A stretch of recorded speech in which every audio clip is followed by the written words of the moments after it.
Hello and welcome to our channel step ahead learning. आज की हमारी वीडियो का टॉपिक है रेजिडेंशियल स्टेटस।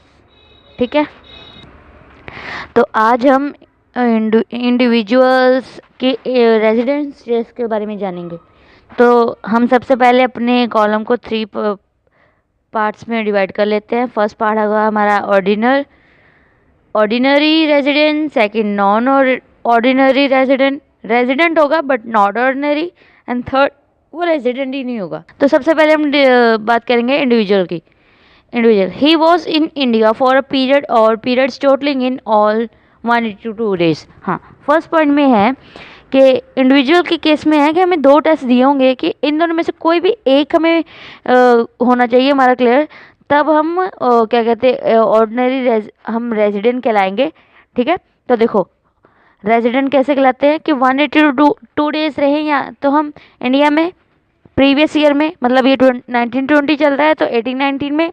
ठीक है, और सेकंड हमारा कैसे है कि he was in India for a period और periods totalling to in all 260 days और more during relevant previous year and 365 days or more during 4 previous years preceding the relevant previous year। देखो अब second वाले में है कि first वाले में तो हमारा था कि 182 डेज रहना चाहिए। ठीक है, सेकंड वाले केस में है कि वो 60 डेज भी रह सकता है अगर वो क्रू मेंबर है, मतलब जो शिपिंग से द्वारा आते जाते रहते हैं, वो अगर 182 डेज रहते हैं एंड 4 साल के बीच में वो 365 डेज रहते हैं इंडिया में, देन वो रेजिडेंट कंसीडर किए जाते हैं। ठीक है, अगर इन दोनों में से चाहे 182 डेज, चाहे ये क्या कहते हैं 1 ईयर में 60 डेज एंड 4 ईयर में 365 डेज, कोई वाला भी 182 डेज और ये 60 और 360 वाला, ये दोनों कंबाइन है, तो इनमें से कोई भी एक टेस्ट पास आउट करता है तो वो हमारा रेजिडेंट हो जाता है। ठीक है, बट रेजिडेंट हुआ, ऑर्डिनरी रेजिडेंट कैसे होगा? ऑर्डिनरी रेजिडेंट के लिए उसको चाहिए must be resident in India in 2 out of 10 previous year. ठीक है, अब 2 साल उसको रेजिडेंट होना चाहिए, पक्का 2 साल, ताकि वो 2 साल पिछले 10 साल, मतलब कि 2020 चल रहा है तो 2010 से लेके ये 2020 के बीच में वो किसी भी 2 साल के बीच में रहा होना चाहिए। ठीक है, हम वो 2 साल कंसिडर कर सकते हैं, चाहे वो 10 साल के बीच में जितनी मर्जी बार आया हो, मतलब टोटल मिलाकर 2 साल होने चाहिए। ठीक है, and must be in India for 370 days और more during 7 previous year, and दूसरा बोला है कि वो 370 डेज रहा होना चाहिए 7 साल के बीच में। ठीक है, देन वो ये दोनों पॉइंट कंसीडर करके हमारा बनता है ऑर्डिनरी रेजिडेंट। तो ये हो गया ऑर्डिनरी रेजिडेंट की बात। अब है resident but not an ordinary resident. अब देखो रेजिडेंट का तो हमें पता लग गया। ठीक है, अब नॉट ऑर्डिनरी रेजिडेंट में फर्स्ट 2 पॉइंट तो सेम है उनके कि रेजिडेंट कैसे बनना है।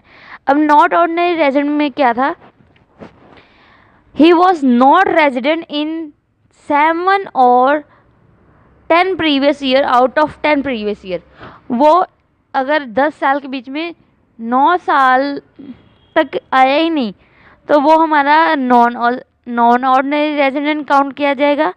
एंड और ही was in India for less than 375 days, वही सेम बात है कि जो उसमें ऑर्डिनरी रेजिडेंट के लिए कंसीडर किया जाता है, अगर वो नहीं करता देन वो और नॉन ऑर्डिनरी रेजिडेंट कंसीडर हो जाता है। ठीक है, अब थर्ड केस है नॉन रेजिडेंट।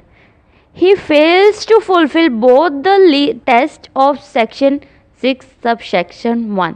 अगर ये दोनों टेस्ट में से फेल हो जाता है तो फिर तो वो नॉन रेजिडेंट ही हो गया। ठीक है, आज की वीडियो के लिए बस इतना ही। इंडिविजुअल का टॉपिक मैंने सेपरेटली इसलिए समझाया क्योंकि इस टॉपिक में बहुत कन्फ्यूज़न होती है, मेरे को भी हुई थी। बाकी जो क्या कहते हैं कंपनीज़ हैं हमारी या फर्म्स हैं या एओ अदर पर्सन हैं, इनके मैं नेक्स्ट वीडियो में आपको डाल दूंगी, आप उससे समझ लीजिएगा।